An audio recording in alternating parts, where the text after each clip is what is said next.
Hello friends, आज हम लोग मैथ की क्लास के क्रम में आज चक्रवृद्धि ब्याज पढ़ेंगे। इससे पहले की वीडियो में हम लोगों ने साधारण ब्याज पे चर्चा की थी। आज हम लोग चक्रवृद्धि ब्याज पे चर्चा करेंगे, ठीक है। और उससे संबंधित जो सवाल होते हैं उन्हें सॉल्व करेंगे।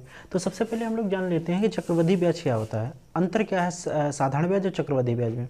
जो साधारण ब्याज होता है वो जो मूलधन होता है उस पर ब्याज होता है, ठीक है। और चक्रवृद्धि ब्याज में इसमें ब्याज पर भी ब्याज होता है, मतलब मूलधन पहले साल के लिए मूलधन पर लगेगा, उसके बाद में से दूसरे साल के लिए जो ब्याज लगेगा तो पहले साल वाला मूलधन प्लस जो एक साल का ब्याज होता है, दोनों को मिला के जो अगले साल का जो मतलब मूलधन होता है, तो पहले साल का मूलधन और दूसरा ब्याज दोनों को मिला के तब दूसरे साल का मूलधन बनता है। कैसे देखते हैं हम लोग। जैसे हम लोगों ने मान लिया 100 रुपये कहीं किसी से उधार लिए, ठीक है, 10% ब्याज पर, तो एक साल का जो ब्याज होगा तो 100 पर 10% कितना हो गया, 10 रुपये हो गया। यही चीज़ अगर मान लो हमने 2 साल के लिए ली, ठीक है, तो जो ये पहले साल के लिए हो गया, दूसरे साल में क्या हो जाएगा, 100 रुपये जो हमने लिया था वो और प्लस जो 10 रुपये ब्याज है, ठीक है, ये भी इसमें जुड़ जाएगा। तो जो मूलधन हो जाएगा, अब हमारा जो 10% जो दर होगी वो ये वाला मूलधन और प्लस ब्याज मिला के तब हमारा दूसरे साल के लिए जो हमारा मूलधन बना वो 110 हो गया। अब 110 का 10% जो है तब हमारा दूसरे साल का ब्याज कितना हो जाएगा, 11 रुपये। लेकिन साधारण ब्याज में क्या होता है, ये 10 यहाँ भी 100 है तो मूलधन अगले साल के लिए भी 100 रहता, फिर 100 रहता।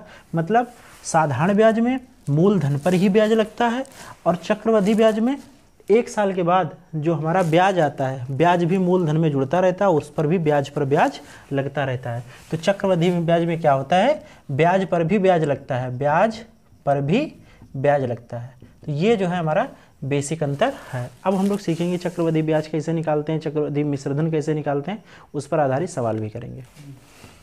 अब यहाँ पर इसका एक सूत्र होता है, A बराबर P 1 + R/100 पावर n।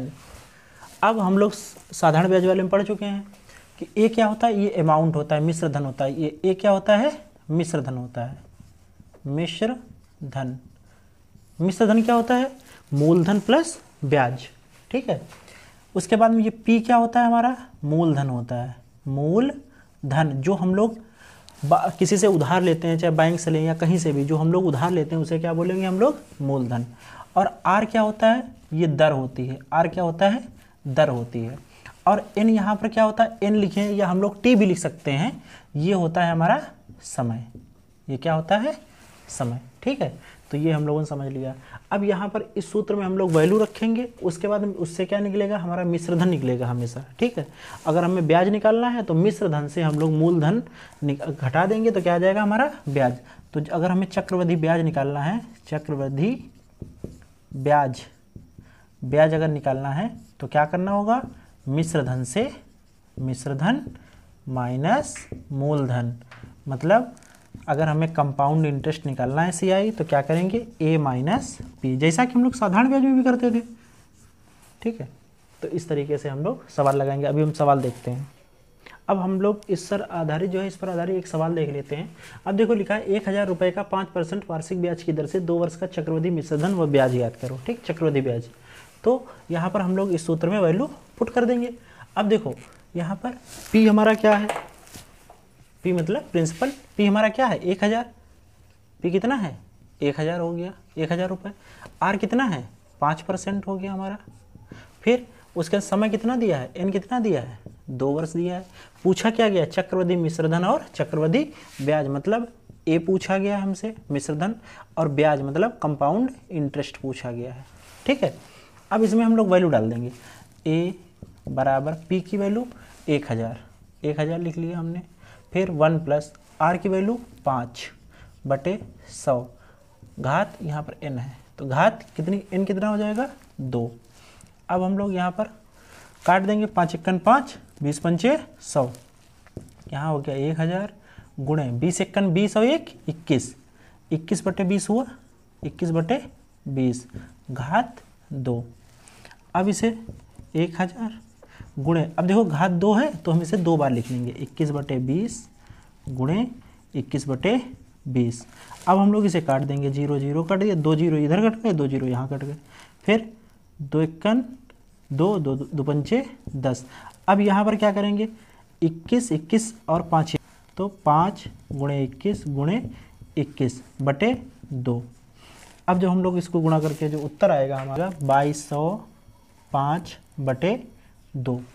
और अगर हम हल करते हैं तो आ जाएगा हमारा 1102.5 रुपये। ये क्या आ गया हमारा? मिश्र धन आ गया। क्या आ गया? मिश्र धन आ गया हमारा।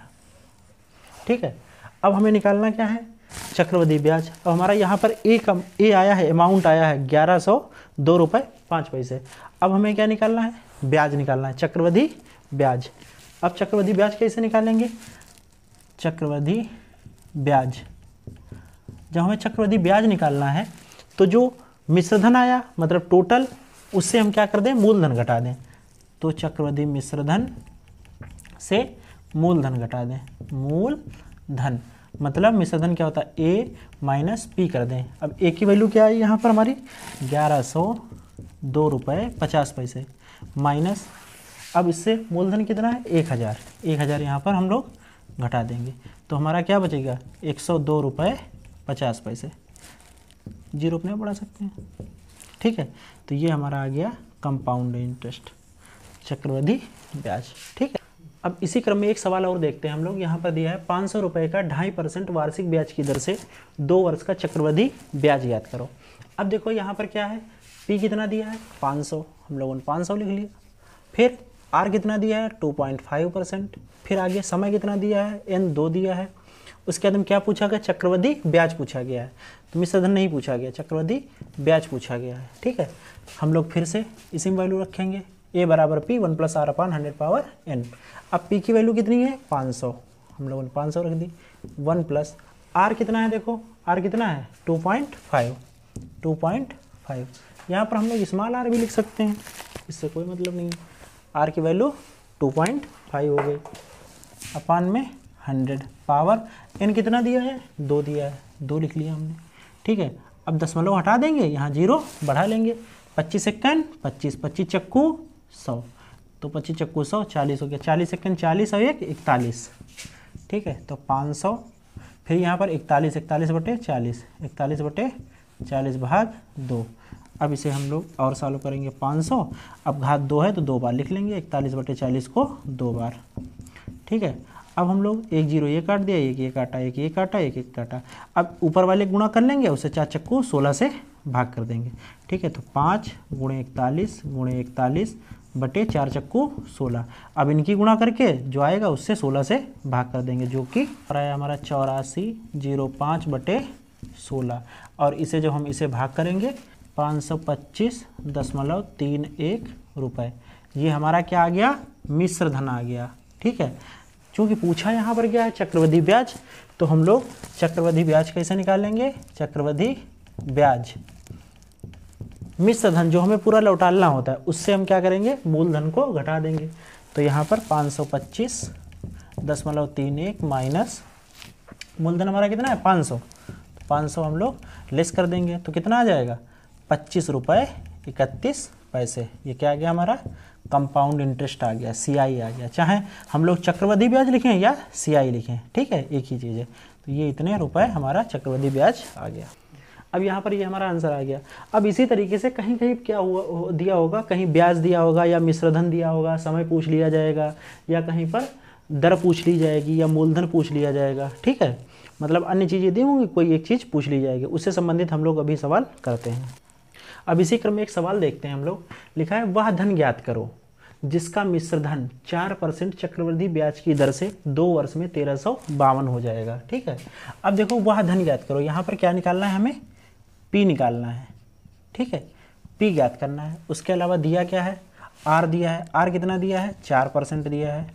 फिर उसके बाद हम समय दिया है 2 वर्ष, तो N कितना दिया है? 2 दिया है। और A कितना दिया है? अमाउंट दिया है, मिश्रधन दिया है 1352 रुपये।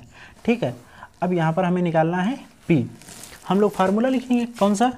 A बराबर P 1 + R/100 पावर n लिख लिया। इसमें वैल्यू पुट कर देंगे। A की वैल्यू कितनी है? 1352 रुपये। यहाँ पर लिख दिया हमने 1352 रुपये लिख दिया। उसके बाद हम P की वैल्यू क्या है? हमें निकालनी ही है। फिर उसके बाद हम 1 + R क्या है? R यहाँ पर 4 दिया है। बटे, उसके बाद 100 लिखा है, 100 लिख दिया हमने, ठीक है। फिर उसके बाद n लगाना है, n कितना है हमारा 2 वर्ष, ठीक। यहाँ पर हम लोग इसे काट देंगे, 4 एकन 4, 25 चक्कू 100। अब देखो p, यहाँ पर 25 एकन 25 और 1 26, 26 बटे 25 घात 2। उसके बाद यहाँ पर 1352, ठीक है।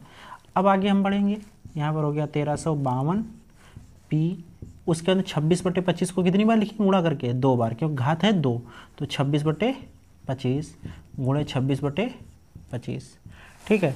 अब हम लोग क्या करेंगे, पक्षांतर कर लेंगे, p हम यहीं रखा रहने 1352। अब ये जो 25 गुणे 25 है ये कहाँ जाएगा, ऊपर आ जाएगा गुणे में, कैंची गुणा करेंगे हम लोग, तो 25 गुणे 25 बटे में क्या हो जाएगा 26 गुणे 26, 26 गुणे 26। अब जब हम इसे ऊपर वाले टोटल गुणा करेंगे फिर नीचे वाले करेंगे, तो हम इस तरीके से लिख सकते हैं p बराबर, जब हम लोग यहाँ ऊपर की गुणा करेंगे जो भी आंसर आएगा ऊपर लिख लेंगे, फिर जो नीचे गुणा करेंगे वो नीचे लिख लेंगे। उसके बाद हम डायरेक्ट यहाँ पर 1250 रुपये, क्या आ जाएगा हमारा 1250 रुपये। तो वो कितना, वो धन क्या होगा हमारा, मूलधन क्या कितना हो जाएगा 1250 रुपये। बस ऊपर गुणा कर लेंगे, नीचे कर लेंगे, फिर नीचे से जो है ऊपर वाले को हम भाग कर देंगे, ठीक है। तो ये आंसर हमारा 1250 रुपये आ जाएगा, पूछा गया था p की वैल्यू, ठीक है। अब यहाँ पर हम लोग देखते हैं कितने समय में 1000 रुपये की राशि 10% वार्षिक ब्याज की दर से 1331 हो जाएगी। अब यहाँ पर देखो ये क्या दिया है हमारा, यहाँ पर p दिया है 1000 रुपये, मूलधन दिया है कितने समय में 1000 की राशि, तो p हो गया। r कितना दिया है 10% दिया है। फिर उसके बाद हम n हमसे पूछा गया है, और क्या दिया है 1331, क्या है ये a है, कितना है 1331। बस यहाँ पर मान रखेंगे, देखो a का मान 1331 हो गया। फिर उसके बाद बराबर p का मान कितना दिया है 1000 हमने रख दिया। फिर 1 प्लस r का मान कितना दिया है 10 दिया है, तो हमने 10 रख दिया बटे 100 भाग, अब घात कितनी यहाँ n का हमें पता ही करना, तो n ऐसे लिख दिया हमने। फिर उसके बाद इसको हम लोग यहाँ नीचे ले आएंगे, 1331 बटे के नीचे आ जाएगा इसके, तो 1000 हो गया बराबर। अब देखो अब यहाँ पर क्या करेंगे हम लोग, काट सकते हैं, 1 0 ये 1 0 ये, 10 एकन 10 है 11 बटे 10 घात n, ठीक है। अब हम लोग देखेंगे क्या ये किसी की वो घनमूल या वर्गमूल इस तरीके से कुछ हो रहा है, बन रहा है क्या। अब 10 जो है 1000 जो है ये 10 का घन है कि नहीं है, तो हम लोगों ने 10 और ये 11 का, तो हम लोग अगर 11 बटे 10 लिख देते हैं और इसके ऊपर हम लगा देते हैं घात 3, तो 11 का घन जो होगा वो 1300, 11 के रही हम 121 और 11 गुणा करेंगे 1331 हो जाएगा। उसके 10 तो कितना हो जाएगा 1000 हो जाएगा। तो हम इसे लिख सकते हैं 11 बटे 10 की होल पावर 3, और यहाँ पर हम 11 बटे 10 की होल पावर n। अब देखो आधार दोनों के बराबर हैं, हम लोगों ने घातांक में पढ़ा है, अगर आधार बराबर हैं किसी संख्या के तो घातें क्या होगी बराबर होंगी। तो जब दोनों ये बराबर हैं तो n बराबर 3, तो n का मान कितना हो जाएगा 3। तो समय हमारा कितना निकला 3 वर्ष, तो n का कितना निकला 3 वर्ष मान निकला हमारा, ठीक है। बस इस तरीके से हम लोगों ने ये ज्ञात कर लिया। अब हम लोग एक जो है नया सवाल और देखते हैं। यहाँ दिया है 1000 रुपये का 4% वार्षिक ब्याज की दर से 1.5 वर्ष का चक्रवृद्धि ब्याज ज्ञात करो, जबकि ब्याज जो है प्रति छमाही जोड़ा जाए या संयोजित किया जाए। अब देखो हम लोग यहाँ पर एक नए तरीके का सवाल है, छमाही वाली बात आई। जैसे हम लोगों को सिंपल इंटरेस्ट में देखा था, जब भी छमाही की बात आए, जब छमाही की बात आए तो समय जो होता है, समय को हम लोग 2 गुना कर देते हैं, 2 गुना, और दर जो कर देते हैं वो आधी कर देते हैं। दर का कितनी कर देते हैं आधी, ठीक है। अगर यही तिमाही दिया हो, अगर समय तिमाही अगर संयोजित किया जाए तो समय जो होता है उसे कर देते हैं 4 गुना, समय 4 गुना, और दर जो होती है उसे क्या कर देते हैं चौथाई, मतलब 1/4 कर देते हैं। क्यों? क्योंकि यहाँ पर हमेशा जो भी दिया होता है वर्ष में दिया होता है। जब छमाही होगी तो 1 वर्ष में 2 छमाही, तो इसका मतलब समय 2 गुना हो गया, ठीक है। और जो दर होती है वो भी वार्षिक दी होती है, लेकिन जब छमाही होती है तो आधी कर दी जाती है। तिमाही होती है तो 1 वर्ष में 4 तिमाही, इसलिए समय 4 गुना, और जो दर होती है उसे चौथाई कर देते हैं, ठीक है। तो उसी तरीके से यहाँ पर देख लेते हैं। तो P हमारा कितना हो गया, 1000 हो गया। R कितना हो जाएगा, R तो वैसे 4 है लेकिन यहाँ छमाही है तो इसलिए कितनी हो जाएगी, 2% हो जाएगी। ठीक है, तो यहाँ पर इस तरीके से लिख सकते हो, 4% क्या है, ये वार्षिक है। ठीक है, इसलिए अब क्या हो जाएगी, 2%। ठीक है, छमाही। अब यहाँ पर कितनी रखी जाएगी, 2% रखी जाएगी। समय यहाँ कितना दिया है, 1.5 वर्ष। कितना दिया है, 1 सही 1/2 वर्ष, 2 वर्ष। इसे हम लिख सकते हैं 2 एकन 2 1 3 3/2 वर्ष लिख सकते हैं। अब समय करना है 2 गुना, तो 3/2 का 2 गुना कर दोगे तो कितना हो जाएगा, 3 हो जाएगा। क्यों, 2 से 2 कट गया। या इस तरीके से हम लोग देख सकते हैं। अगर ऐसे ना देखें तो हम लोग ये यहाँ पर देख लेंगे। अब ये यहाँ पर 1.5 वर्ष है, 1.5 वर्ष दिया है। अब 1.5 वर्ष में कितनी छमाही हुई, 3। तो 1.5 का दुगुना, ये तो वर्ष है 1.5 वर्ष, तो छमाही हो जाएंगी 3। तो यहाँ पर हम लोग 3 हो गई क्या, छमाही। ठीक है, और यहाँ पर ए का मान हम लोग निकालेंगे, फिर हम लोग उससे जो है मूलधन घटा के तब हमारा चक्रवृद्धि ब्याज आ जाएगा। देखते हैं। अब ए बराबर पी की जगह पर 1000 हमने रख लिया, फिर 1 प्लस आर की वैल्यू कितनी है यहाँ पर, 2 रख ली। उसके बाद हम बटे 100, फिर यहाँ पर अब एन की जगह कितना रख देंगे हम लोग, 3। अब देखो 1000 फिर 1 प्लस, अब यहाँ पर हम लोग काटेंगे 2 एकन 2, 50 दूना 100, तो 2 बटे हो गया हमारा 1/50। ये हो गया हमारा 1/50 घात 3। अब देखो 1000 यहाँ हो गया, 50 एकन 50 हो 1 51, 51/50 घात 3। अब 1000, अब यहाँ पर 51/50 को हम लिख सकते हैं 3 बार 51/50 गुणे 51/50 गुणे 51/50। अब देखो 1 0 2 0 3 0, ये कट गए, 1 2 3। अब हम लोग क्या करेंगे, ऊपर वाले गुणा करके ऊपर लिख लेंगे, फिर नीचे 55 25 पंचे 125 वो नीचे लिख लेंगे, फिर नीचे वाले से हर से अंश को भाग कर देंगे, जो हमारा पूरा आंसर आ जाएगा। जो ये हम लोगों ने गुणा कर ली तो ये आ गया, फिर नीचे हमने 55 25 पंचे 125 ये हो गया। अब इससे हम जब भाग देंगे तो आ जाएगा हमारा 1061 रुपये 20 पैसे। ठीक है, ये हमारा क्या आ गया, मिश्रधन आ गया, मिश्रधन आया। अब हमें निकालना क्या है, चक्रवृद्धि ब्याज निकालना है। अगर हमें मिश्रधन निकालना होता तो यहीं छोड़ देते। अब चक्रवृद्धि ब्याज निकालना है, CI निकालना है, तो हम क्या करेंगे, जो मिश्रधन है उससे हम मूलधन घटा देंगे। तो यहाँ पर 1061 रुपये 20 पैसे माइनस 1000। ठीक है, तो हमारा बच जाएगा कितना, 61 रुपये 20 पैसे। ये हमारा आ गया चक्रवृद्धि ब्याज, चाहे चक्रवृद्धि ब्याज कहें या हम लोग कंपाउंड इंटरेस्ट कहें, तो कितना आ गया, 61 रुपये 20 पैसे। अब इसी क्रम में जैसे हम लोग चक्रवृद्धि ब्याज के सवाल लगाते हैं, उसी तरीके से कभी कभी ऐसा होता है कि दे देते हैं कि एक नगर की जनसंख्या इतनी है, इतने % से बढ़ रही है या घट रही है, तो इतने वर्ष बाद कितनी जनसंख्या हो जाएगी। अब इसी पर एक सवाल देखते हैं। एक गांव की वर्तमान जनसंख्या 1000 है, ये जनसंख्या 4% वार्षिक की दर से बढ़ती है, तो 2 वर्ष बाद कुल जनसंख्या ज्ञात करो। जब ऐसा कभी भी सवाल आए तो यहाँ पर चाहे जनसंख्या हो चाहे पैसे हो, कुछ भी हो, वो हमेशा चक्रवृद्धि ब्याज के सूत्र से ही लगेगा। अब देखो वर्तमान जनसंख्या कितनी है, P कितनी है, 1000। जैसे हम लोग मूलधन होता है उसी तरीके से जनसंख्या कितनी है, 1000। दर कितनी है, 4% वार्षिक। ठीक है, यहाँ वार्षिक लिख लेंगे। फिर उसके बाद समय कितना दिया है, N कितना दिया है, 2 वर्ष। उसके बाद में पूछा गया है कुल जनसंख्या, 2 वर्ष बाद कुल जनसंख्या मतलब ए पूछा गया है। ठीक है, ए हमें निकालना है। तो बस हम लोग ए बराबर P1 plus R/100 power N वही लगा देंगे। अब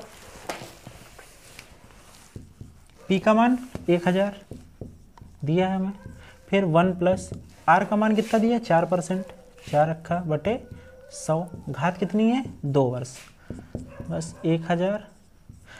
अब काट देंगे 25 4 एकन 4 25 चक्कू 100, 25 एकन 25 1 4 एकन 4 था, 25 एकन 25 1 26, 26/25 घात 2। अब इस तरीके से 1000 गुणे 26/25 गुणे 26/25। अब हम लोग काट देंगे 25 एकन 25 25 चक्कू 100, फिर हम 5 से काटेंगे 5 25 5 8 40। अब क्या करेंगे, ऊपर गुणा कर लेंगे, फिर उससे 5 से भाग कर देंगे, 8 गुणे 26 भाग 5। अब जब हम लोग इसकी गुणा करेंगे तो आएगा 5400 8/5, और जब हम 5 से इसे भाग करेंगे तो आ जाता है हमारा 1081.6। अब देखो यहाँ पर जनसंख्या है, कोई पैसे तो है नहीं, तो 1081 तो इंसान होगा, लेकिन 0.6, अब पॉइंट में तो इंसान होगा नहीं। तो यहाँ पर जो है हम लोग चाहे 1082 मान लेंगे या हम लोग केवल 1081 ही मान लेंगे, ठीक है। तो ये इतनी जो है पॉपुलेशन हमारी हो जाएगी। जब सवाल यहाँ पर हमने ऐसे इसी तरीके से एग्जाम्पल अपने मर्जी से ले लिया, लेकिन जब उसमें पेपर में सवाल आएगा तो वहाँ पर वो पहले लगा के देखते हैं जिससे पूरी डिजिट आ जाए, क्योंकि इंसान जो है पॉइंट में तो आ नहीं सकता, ठीक है। तो हम लोग फिलहाल यहाँ पर इसी तरीके से छोड़ देंगे। तो ये हमारा आंसर आ गया, इतनी पॉपुलेशन हो जाएगी 2 साल बाद। उसके अलावा कभी कभी ऐसा होता है कि जनसंख्या घट रही होती। अब जैसे 4% वार्षिक की दर से जो है यहाँ पर बढ़ रही है। अगर जनसंख्या कभी घट रही हो तो यहाँ जो प्लस वाला साइन है उसकी जगह क्या हो जाएगा, माइनस। बस पूरा सब कुछ वैसे ही रहेगा, बस प्लस की जगह क्या हो जाता है, माइनस हो जाता है। अब देखो यहाँ पर एक नया सवाल दिया है, इसमें लिखा है कोई धन चक्रवृद्धि ब्याज पर जो है 2 वर्ष में 3600 हो जाता है और 4 वर्ष में 5184 रुपये हो जाता है, ठीक है। तो चक्रवृद्धि ब्याज की दर ज्ञात करो। देखो यहाँ पर समय दिया है और 2 मिश्र धन दिए हैं, ठीक है, दर पूछी गई। तो हम लोग इसे कैसे लगाएंगे, सबसे पहले हम लोगों ने सूत्र लिख लिया, A बराबर P1 + R/100 पावर n। अब देखो यहाँ पर 2 समीकरण बनाएंगे। पहला समीकरण क्या हो जाएगा, हम लोग कोई धन चक्रवृद्धि ब्याज की दर पर 2 वर्ष में 3600 हो जाता है। तो मतलब ये क्या है, 3600 क्या है हमारा, मिश्र धन है, तो हम लोग 3600 यहाँ पर लिख लिए। उसके अलावा अब कोई धन तो एक ही है, वही सेम है, तो हम लोग P वही से रखेंगे। फिर 1 प्लस, अब R हमें ज्ञात ही करनी है, दर भी वही है, बस 2 वर्ष 4 वर्ष दिया है, तो R का R ही रखेंगे, बटे 100 रखेंगे। बस समय यहाँ पर कितना दिया है, 2 वर्ष। समीकरण हम इसे बना लेंगे 1। उसके बाद हम लोग क्या कर लेंगे, फिर 4 वर्ष में दिया है, 4 वर्ष में कितना हो जाता है, 5184 रुपये हो जाता है। मूलधन तो वही रहेगा 1 प्लस, दर भी वही है सेम, ऐसे ही लिख ली। अब समय कितना दिया है इसमें, 4 वर्ष, 4 लिख लिया। समीकरण 2। अब चाहे हम समीकरण 1 को 2 से भाग कर दें या 2 को A से भाग करें। जब हम करेंगे तो P से P कट जाएगा, बस केवल हमारा एक जो वेरिएबल बचेगा R बचेगा यहाँ पर, और हम लोग निकाल लेंगे। अब यहाँ पर हम लोग लिख लेंगे समीकरण 2/1 या समीकरण 2 को समीकरण 1 से भाग करने पर अब देखो जब हम लोग भाग करेंगे तो हम लोग ये ऊपर रखेंगे, ये नीचे, तो ये 5184 बटे 3600, 5184 बटे 3600 ये हो गया हमारा। उसके बाद हम ये बटे ये कर दो, तो P बराबर P1 + R बटे 100 घात 4 हो जाएगी, बटे P1 + R बटे 100 घात 2 हो जाएगी, ठीक है।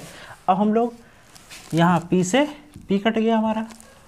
अब देखो ये आधार सेम है, जो भाग में है, तो अगर ऊपर जाएगा तो क्या हो जाएगा, घात, ये माइनस में हो जाएगी, तो 1 + R/100। अब यहाँ अब 4 है तो 4 से 2 घट जाएगा, ठीक है। अब यहाँ इधर हम लोग ऐसे काट देंगे, तो 5184 बटे 3600, ठीक।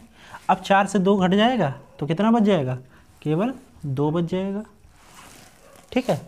या हम लोग ऐसे भी लिखा रहने देते हैं, 4 - 2, ठीक है। अब इसे हम लोग यहाँ पर 2 लिख दिया। उसके बाद में अब यहाँ 4 से हम लोग काट देते हैं, 9 चौक 36, 900 हो गया।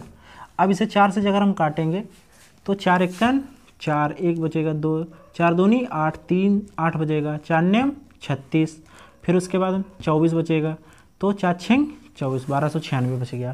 काटेंगे तो 900 को 3 से काटेंगे तो 300 बचेगा, फिर इसे 3 से काटेंगे, 3 चक्कू 12, 3 तियाँ 9, 3 दूनी 6, 3 से काट सकते हैं क्योंकि अभी ये भी 3 से कट रहा है, तो 3 से 100 तियाँ 300, फिर 3 से जब काटेंगे तो 3 × 1 = 3, फिर 3 1 3 बचा, 3 चक्कू 12, फिर उसके बाद हम 1 और 2 3 चक्कू 12। अब देखो यहाँ पर क्या बचा, 144 बटे 100। अब देखो 144 बटे 100 बचा, यहाँ पर है 1 + R/100 पावर 2, इस तरीके से लिख। हम 144/100 को ये लिख सकते हैं 12/10 की होल पावर 2, क्योंकि 12 का वर्ग क्या होगा 144, 10 का 100 हो जाएगा, बराबर 1 + r/100 पावर 2। अब देखो हम लोगों ने घातांक के नियम में पढ़ा है, जब आधार बराबर हो तो घाते बराबर, और जब घाते बराबर हैं, ठीक है, तो हम लोग यहाँ पर ये इसके बराबर हम कर सकते हैं, तो हम लोग इधर आ जाएंगे। तो 12/10 बराबर 1 + r/100, यहाँ घाते बराबर तो आधार बराबर कर लिए। अब हम इसे इधर ले आएंगे, तो 12/10 - 1 बराबर r/100। अब देखो 10 × 1 = 10, 12 से 10 घटेगा, 2/10 हो जाएगा, बराबर r/100। फिर हम क्या करेंगे, 1 0 ये काट दिया, उसके बाद हम 1 0 ये काट दिया, ठीक है। अब इसकी गुणा हो जाएगी 10 दूनी 20, तो r बराबर हमारा आ गया, r बराबर 20%, ठीक है। तो यहाँ पर हमारा जो आंसर आ गया वो 20%, मतलब 20% की दर से जो है 2 वर्षों में इतना, 4 वर्षों में इतना हो जाएगा। तो इस तरीके जो भी सवाल आते हैं हम लोग इस तरीके से सॉल्व कर लेते हैं। अब हम लोगों ने पिछले वीडियो में एक जो साधारण ब्याज के सवाल लगा रहे थे, एक टाइप का छूट गया था, इंपॉर्टेंट है तो देख लेते हैं। कोई धन 15 वर्ष में साधारण ब्याज की दर से अपने का 2 गुना हो जाता है। ब्याज की दर बताओ, कोई भी धन होगा अपने का 2 गुना होगा, मतलब जितना मूलधन था उतना हमें ब्याज भी मिला है, तो ठीक है। तो यहाँ पर सूत्र क्या होता है साधारण ब्याज का, साधारण ब्याज का सूत्र क्या होता है, PRT/100, जो कि बताया था, ठीक। अब जो ब्याज मिला है भाई, कोई चीज़ जैसे मान लो P थी, ये मूलधन था, ये 2P हुआ है, इसका मतलब इसमें P में क्या जुड़ गया है, P, तो मतलब ब्याज कितना जुड़ा है, ब्याज कितना जुड़ा है, मूलधन के बराबर जुड़ा है। तो ब्याज कितना हुआ, मूलधन के बराबर, तभी तो 2 गुना हुआ। तो ब्याज जो ब्याज हुआ वो भी मूलधन के बराबर है, P यहाँ पर ऐसे ही रहेगा, R का मान हमें निकालना ही है, और समय कितना दिया है 15 वर्ष, 15 हो गया बटे 100, ठीक। P से P कट गया। अब हम लोग यहाँ पर R, फिर ये 100 ऊपर आ जाएगा, बटे में 15 हो जाएगा। अब इसे हम लोग काट देंगे, R बराबर इसकी वैल्यू 6 सही 2/3% हो जाएगी, ठीक है। तो यहाँ से हमारा R निकल आया। अगर यहाँ पर ये दिया हो कि 15 वर्षों में कोई धन अपने का मान लो यहाँ पर 4 गुना हो जाता है, तो इसका मतलब क्या हुआ, जब 4 गुना हुआ तो मतलब 3 गुना ब्याज मिला उसे एक्स्ट्रा, तो यहाँ P की जगह क्या हो जाएगा 3P हो जाएगा। अगर 3 गुना हो जाता है तो मतलब मूलधन कितना था P, और जब 3 गुना हुआ तो 3P हो गया, तो इसका मतलब 2P उसमें क्या है साधारण ब्याज है, तो यहाँ P की जगह 2P कर देंगे। तो इस तरीके से ये सवाल हम लोग लगा लेते हैं साधारण ब्याज में। तो आज हम लोगों ने इस तरीके से चक्रवृद्धि पर आधारित जो भी सवाल थे वो हम लोगों ने किए। पिछले वीडियो में साधारण ब्याज पे आधारित सवाल किए थे, और हम लोग जो है इसी तरीके से आगे जो है एक्सरसाइज करेंगे, और जो भी कोई समस्या होगी तो हम लोग कमेंट बॉक्स में कमेंट करके बताना है, तो उसका सोल्यूशन दिए जाने की कोशिश की जाएगी, ठीक है। Thank you.